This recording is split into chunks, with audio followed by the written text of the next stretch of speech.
Okay. Um, the first question I see is from Kathy, and it's she's asking if any of the coaches have experience with SPAN electric panels for battery management. Having full solar and whole house battery installed, she has that and is trying to decide whether to spend the additional money. Well, I don't know. Betsy, maybe Betsy has the most expertise. Okay, I unmuted myself. I have solar panels. I don't have batteries. We decided to try to tackle one thing at a time, especially since the cost of batteries is almost equal to the cost of the solar panels, at least in our case. Maybe let me ask Kathy if for battery management, meaning demand response from utility No, companies? Betsy, I think that this is one of those controllers that are put into your electrical panel, and then it comes, and then you have an app on your phone, and it can help you to kind of understand what's happening in your electrical usage and manage the power usage. So there's a number of different manufacturers of these. Kathy, I think that's what you're asking about, right? Yes. Yeah. And so they covered it when I did my coaching in June, and there was a number of these that they mentioned, and it was really kind of a not necessary, but nice to have, because yeah. Well, I guess because I have panels from Enphase, and they have an app, and just with the solar panels, in 15-minute increments, I can see exactly how much power I'm producing and consuming, and it's quite interesting. We found some things that were being activated that we didn't know about, and that's interesting. I didn't know Enphase did that. Yeah, so basically, I think, Kathy, the answer is there's lots of different versions of this, and it can be a very nice thing to have, depending on, I think, in some ways, how full your electrical panel is in the sense of managing circuits. But this was not extra from my solar panels. This just was part of the solar panel I see. installation. I see. Mm-hmm. Thank you, guys. Does that answer your question, Kathy?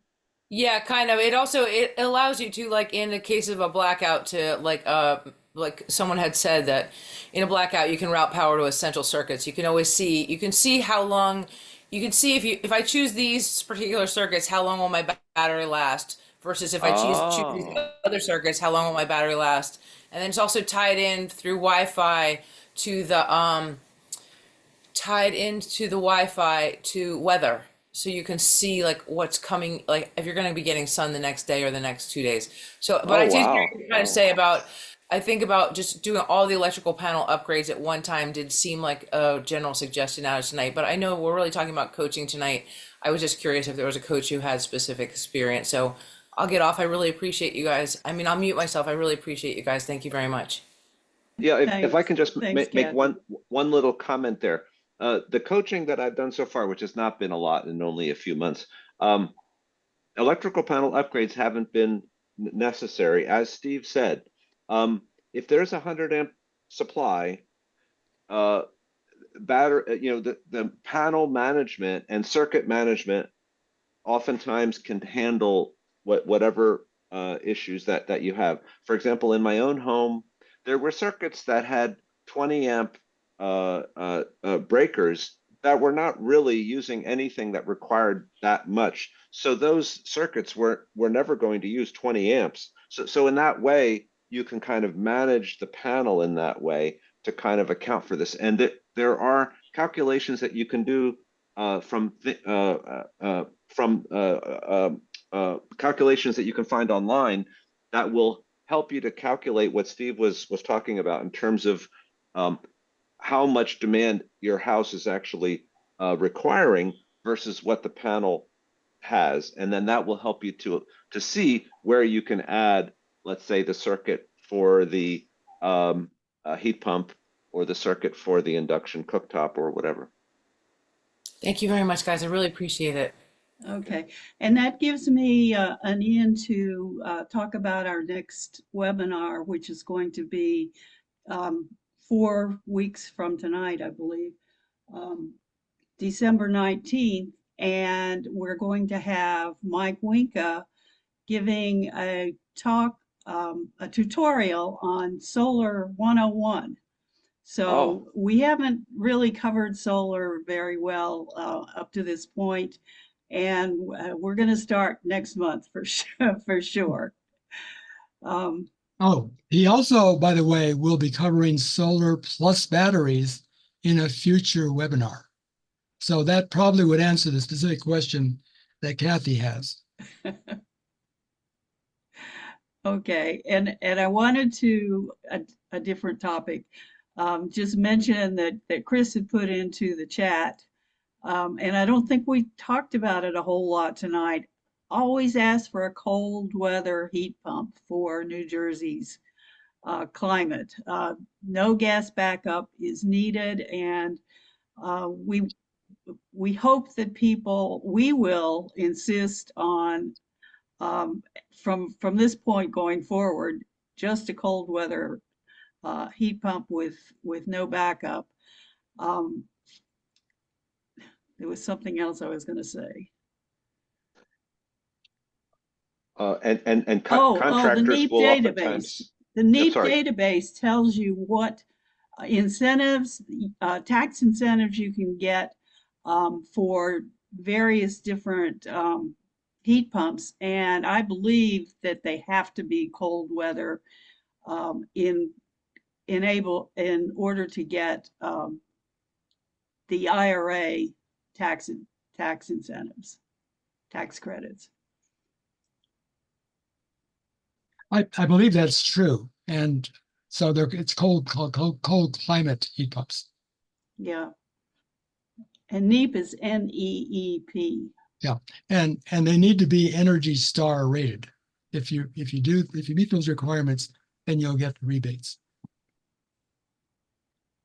Yeah. Sue is asking, how does the heat pump dryer work compared to an electric dryer?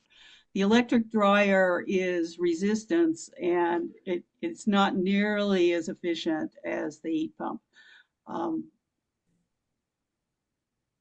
The heat pump, well, the only way, it probably comes on some manufacturers, heat pump dryers only, that give you 120 volt, but the only way we could get 120 volt heat pump dryer was to get the combo, which I think Steve mentioned, uses the drain from the washer, and you don't have to have a 240 volt circuit that way. So that's another thing. The electric dryer always takes a 240 volt circuit. So this is a lot more efficient and not such an energy hog.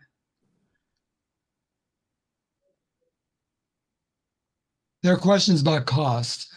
They always are running sales, Black Friday sales right now, in fact, for next week or 2 weeks, whenever.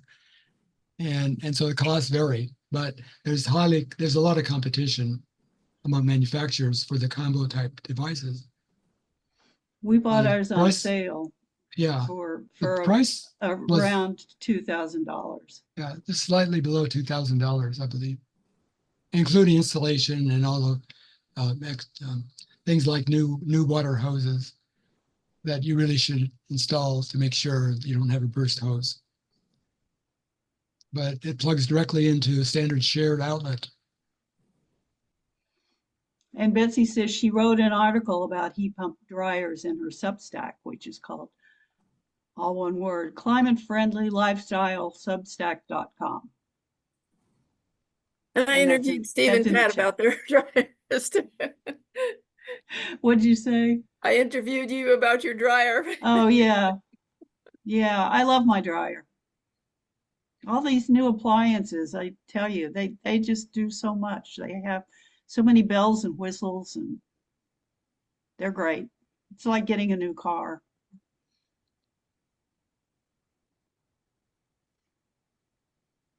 Um, Mike Winka has a comment. Solar goes hand in hand with building electrification. Um, makes the it makes the solar, any kind of solar, whether it's community solar or rooftop solar, um, makes the electricity essentially free. So you have a much quicker payback if you have solar.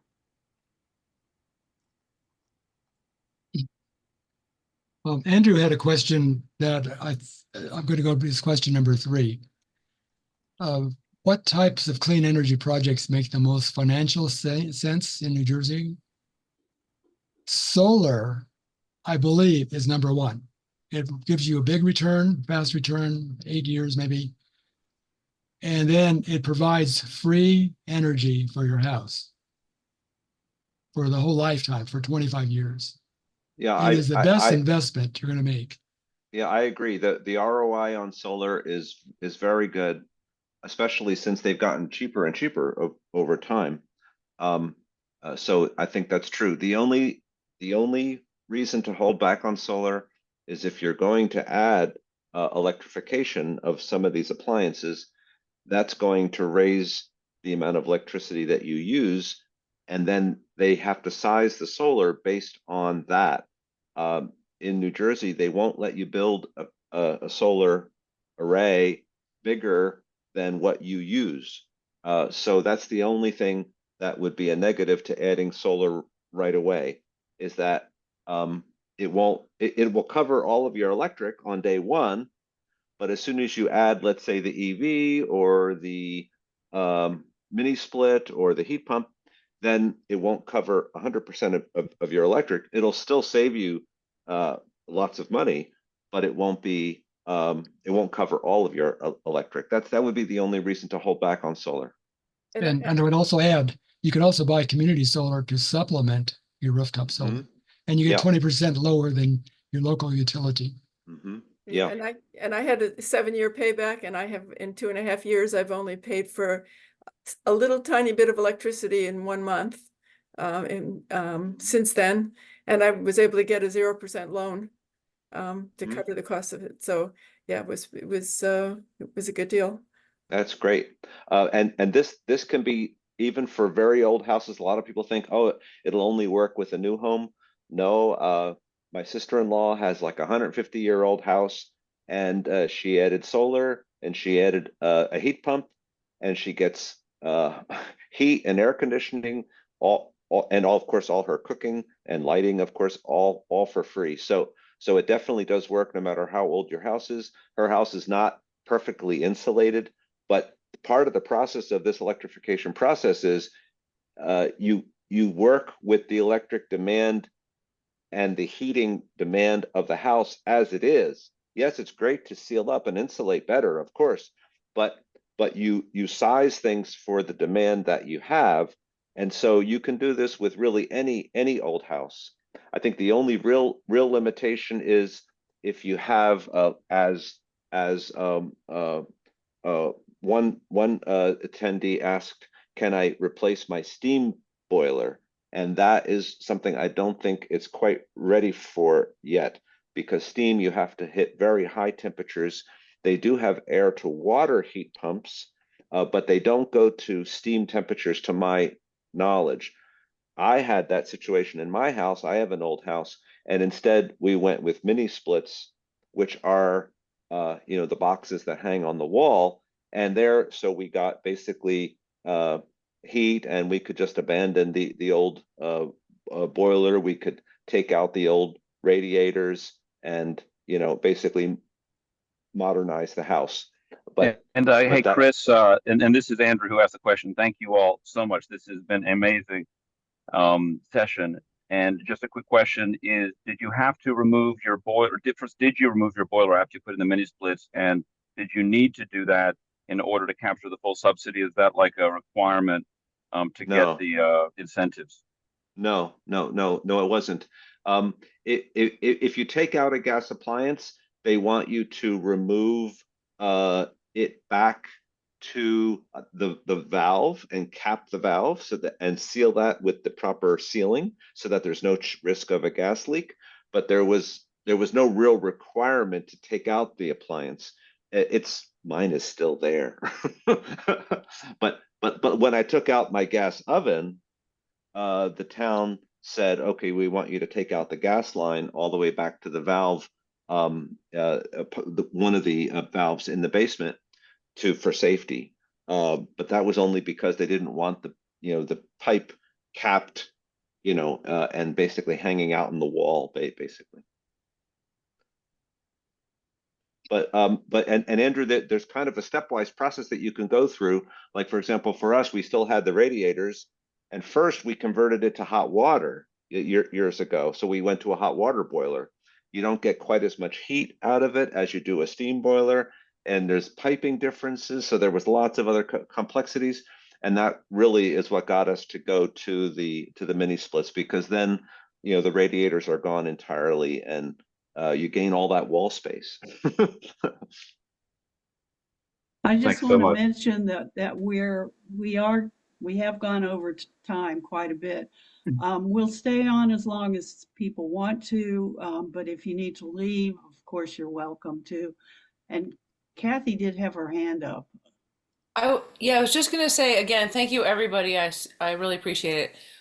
With the battery and the solar, also when I get an EV, I'll also be driving for free because I'll charge my car at night off my battery. Yeah, and then great. I'll charge the battery back up during the day when I'm out at work. And also, you can just run indefinitely in a power outage. We get so many good ideas on these shows. I didn't realize that was always a requirement that your system would shut down when there was a blackout, even though you had solar. But you're saying with this new system, you don't have to shut down. No, with the battery, you have a dead man switch. And that's It's great. a transfer switch. Your inverter to the grid shuts down. That's a safety issue. That's code. But your transfer switch switches to your critical loads and you run off your battery, just like a generator if you had a generator.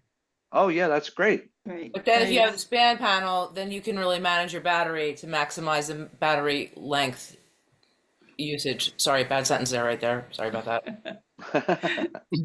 Okay. For people who can't stay, this is recorded, and the recording and the slides and probably Q&A, maybe, since it has all the information, will be online, and it will be sent to everybody who registered.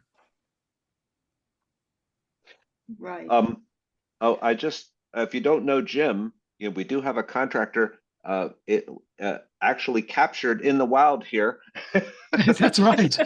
He's been invaluable, but very quiet tonight. That's right. And so he can give you a lot of real world examples as well.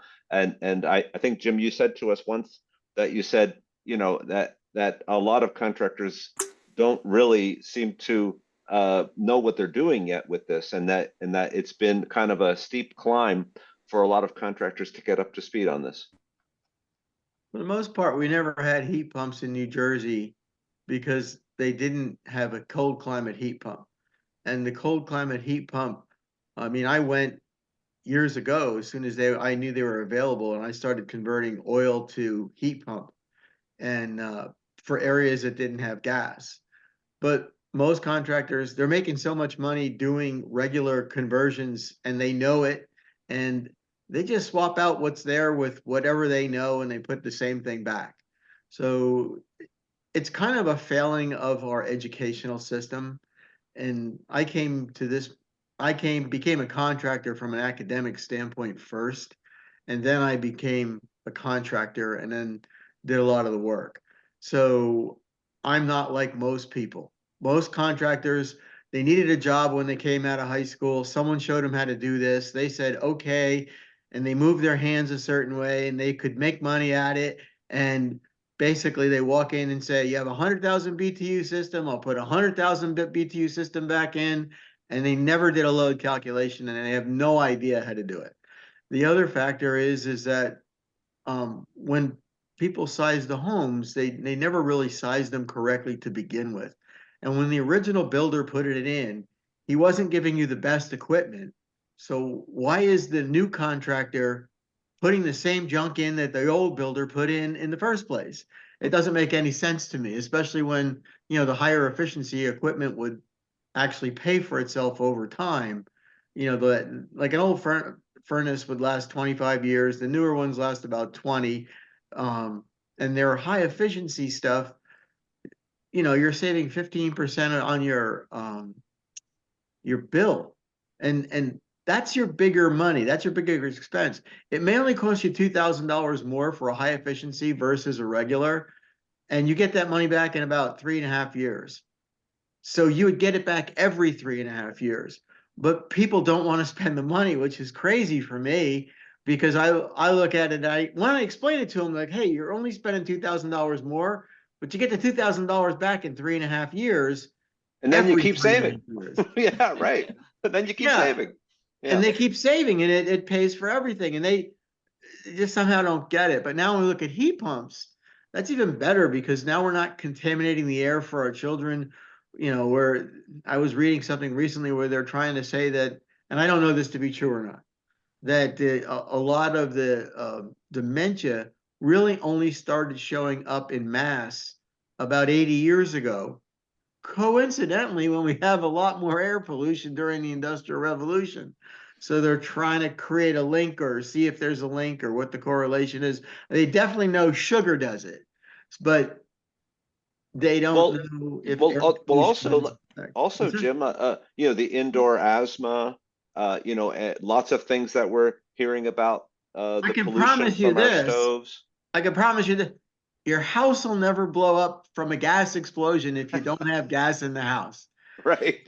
And you know, people don't look at that. The other thing is they believe that like their stove is a clean stove because they don't see soot from gas. But gas gives off a lot of fumes, and those are toxic. They're not safe and they're not clean. And if you don't have a vent fan immediately taking it out, that's where you're talking about your asthma. Your asthma is going to be coming from the byproducts of your stove. But when you get rid of the stove and you go to an induction stove, you eliminate the byproducts that enter your home. And they say, and I don't know because these studies are all newer because a lot of people have not done conversions yet. They say that by not having the stove ventilate into your home, which it always does, and going with the electric induction stove, you reduce childhood asthma, which, you know, anybody wants to make their kids safer. My God, of course we do, right? So why would we want to put anything toxic into the air for our kids to breathe? So yeah, by all means, get rid of that stove and put the induction in. Let's get to answering questions. Well, this is a question he had. Thanks, Gene asked the question, is it possible to share EV charger with 240-volt electric dryer circuit? And the answer is absolutely, that would be a great trade-off. So use that switch thing that Steve was using. You can certainly decide when you want to use your dryer. It's called Simple Switch, and yes, it's a good circuit to use. The other thing is you can use other products that are really like plug type splitters. So that's separate, not like the circuit splitter. Let's see.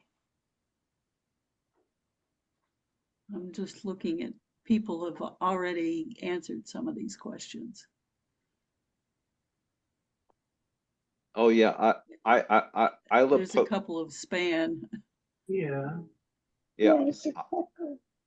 Isla posted that watt diet calculator, which is also very good from Redwood Energy. That would be very good for you to be able to evaluate your electrical panel and to see if an upgrade is really even needed.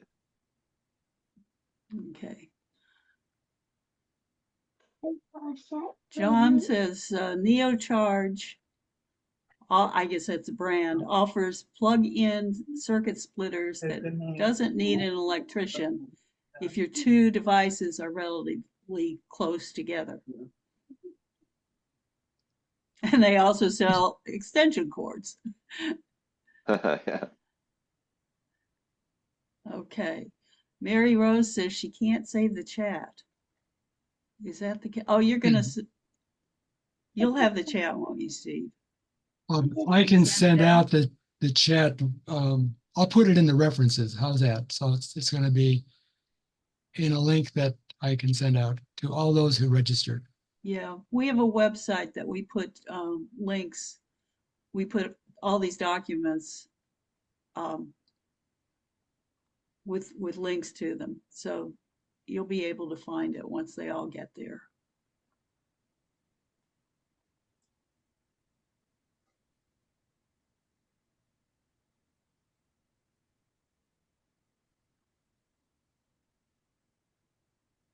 Oh, And that we talked about the steam radiator already. And you answered that question, Chris. mm-hmm. Yeah, Mary Rose wrote that she bought a Miele heat pump dryer, and it's worked out well for her. That one was highly rated, I saw. Great.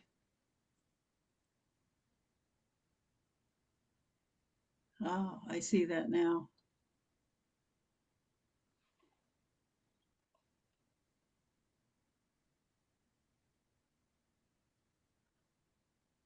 If anyone else is going through these more quickly than I There's a lot, so it's yeah. Well, I'm reading, some of them are just comments and Yeah, but I'm looking for questions. Yeah, it's really great to see all the input. I wanted to thank Karen, by the way. Thank you, Karen. Oh, Karen, Yes. you have been great. This is the third time Karen has participated in. Thank you, Karen. We had a dry run. Thank you. You've been such a help for me. Oh, that's so great. There was another question about seal power, which is great for energy audit and weatherization. I also used it for my daughter's house. You can bargain with them when they give you a list of what needs to be done. You can bargain with them on what should be in, what you can take out, or you can just go take your energy audit results and go to another vendor of weatherization. But I'm told most of them will require another audit, which is another $100. CIEL. CIEL. Yep, and for those of you that are not in northern New Jersey, I had a company that was in Bridgewater, and they went through the house. I had a blower door test not that long ago, so they didn't redo that, but they went through looking for different things, and they came up with some interesting ideas as well for me to better weather seal my crawl space that I have in one area of the house. So if anyone is more in the central Jersey area, I could send them the name of that company as well. Steve, I have a question. You had said that you wanted to negotiate with them about what they were going to do. Yes. What was it you wanted to negotiate, and why did you want to negotiate it? Why? Because, well, they came up with a big list. It was very expensive. It was like $9,000. No, it was $20,000. Whoa.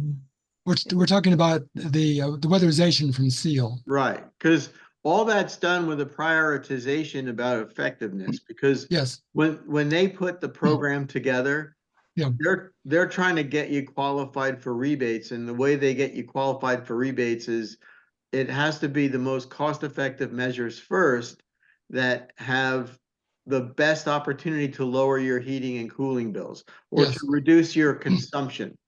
So here's depending on what you want to do, because a lot of people say, I just want the shiny object that doesn't give me very much return on investment, but that's what I want. But Well, the ugly object let saves him tell you both. what we got. Okay. Two things. One is I got the hot water tank that I wanted, a heat pump water heater. Okay. And I also They didn't want to questioned put that in? well, they wanted to put their own whatever it was in, and I specified a low noise version of a hot water tank. And they are available. But the bigger thing was they questioned, I had just put, like, I don't know, 4 or 5 years before, I had poured insulation, blown insulation into the attic, and they were picking on some areas where the insulation had been dug out, and therefore, for I don't know, whatever, people were trying to put foam around the hi-hat fixtures from the attic. And so they said, oh, we got to blow in insulation up there. I said, no, you don't. You look at the average depth, it's fine. And they said, okay, you're right. And You can push it back in place. The results were that we say- got way Yeah. better than they estimated. Yeah, we reduced our leakage, air So leakage they were by overestimating. Yeah, I've reduced the leakage by 80%. It was only 20% of what it was originally tested. And so it was very, very successful from that point of view. And we got, the $5,000 credit basically when you reached over a certain threshold for savings, energy savings. 25%. So we were happy with it. It only had to be it. 25% and it was 80%. So Right. so Well, I can tell you, all of mine always did greater than the software ever predicted, because the software is a predictor based on an average of homes, and it's not specifically your home. So usually what happens is if you do a good job sealing, that saves you the most. And there is a rule that says if you're going to start changing appliances, you're going to insulate, you must air seal. So if somebody insulated the home first but didn't air seal when they did it, they would have to pick it up and then air seal and then blow more insulation back in to make it to where it needed to be. So those are rules of the program. So some of these things are not their rules, they're just rules that they have to follow in order to qualify, because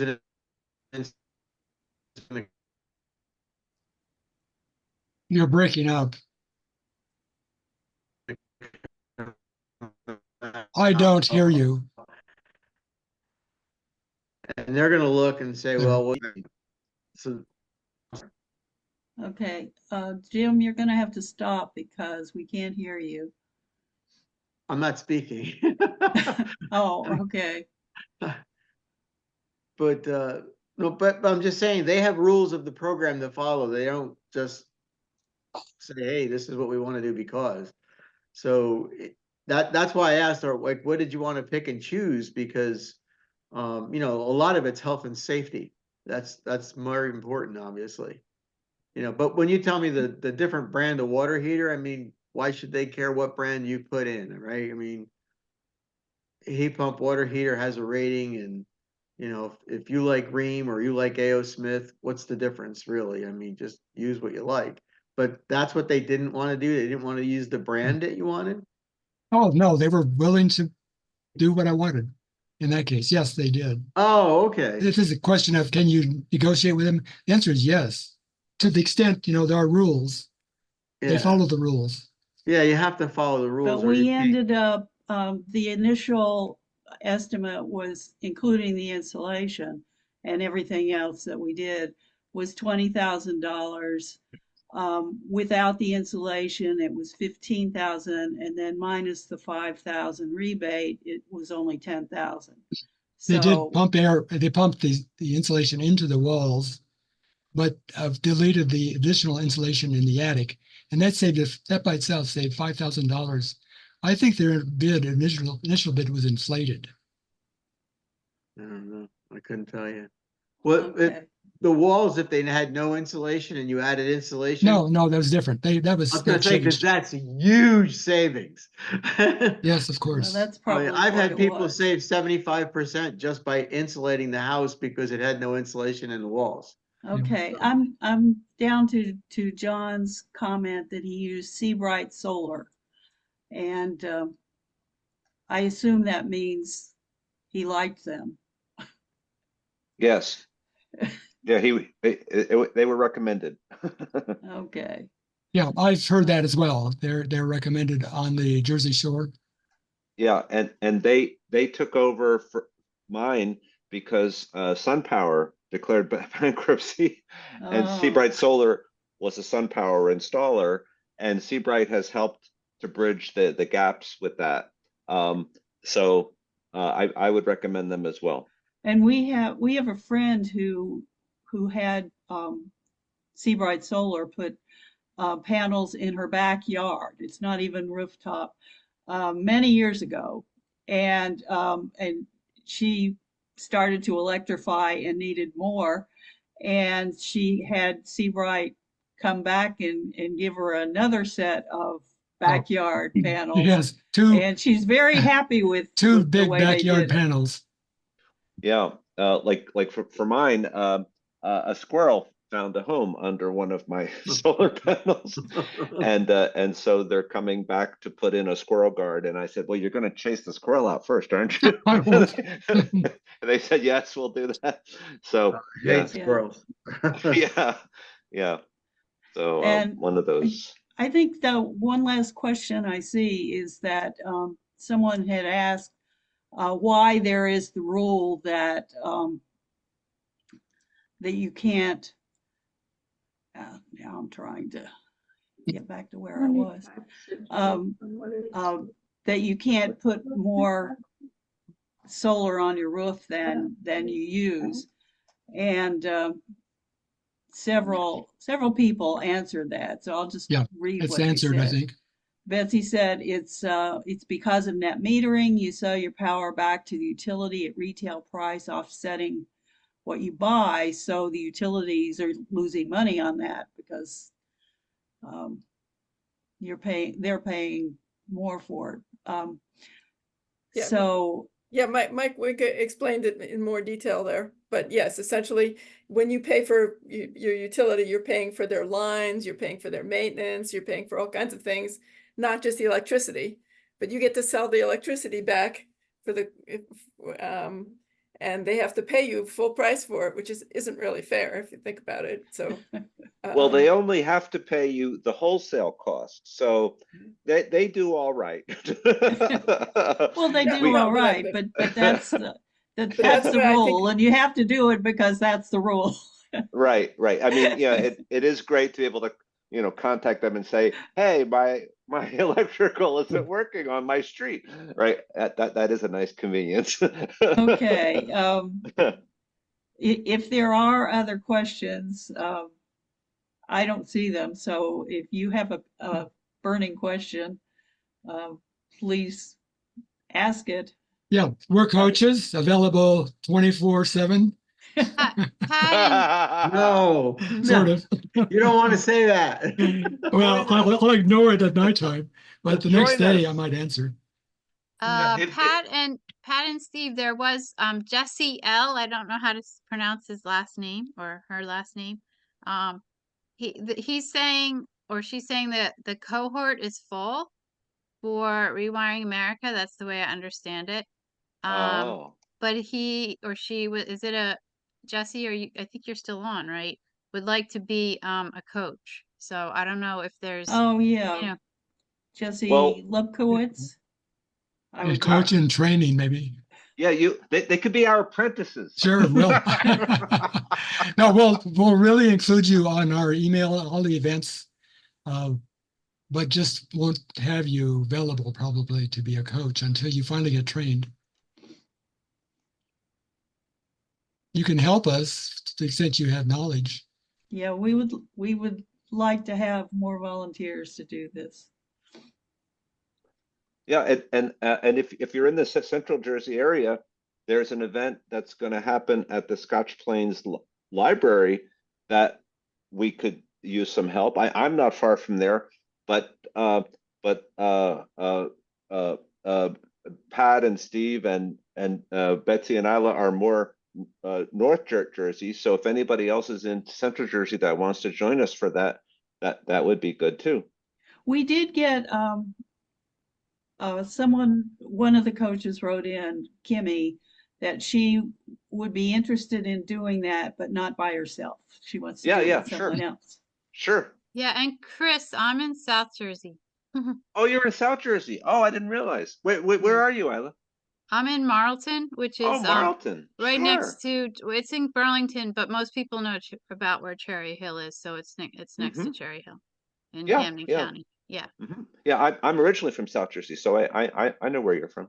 Okay, cool. That's where Andy Kim is from, isn't it? Yes, Yeah. he used to live in Marlton. He's moved to Morristown. Yeah, he's our senator now. Oh. Yes, he is.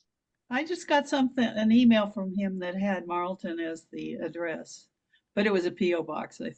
It might be, oh, okay. It might be his, I don't know if his campaign Oh, headquarters.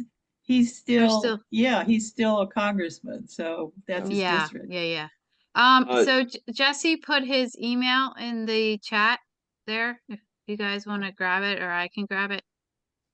I didn't see it. hockeynj82@gmail.com.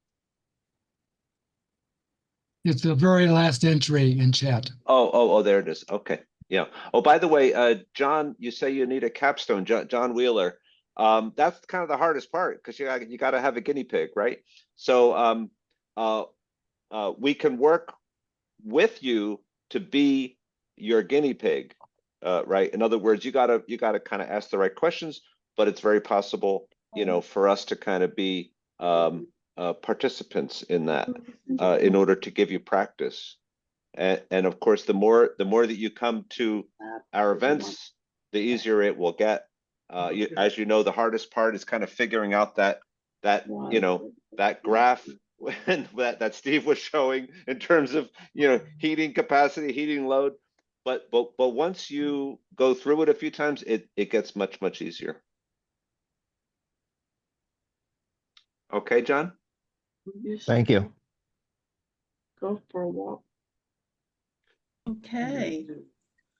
All right. Well, I think we've really gone a long time. Thank you all for staying on, for coming on, and for asking your questions.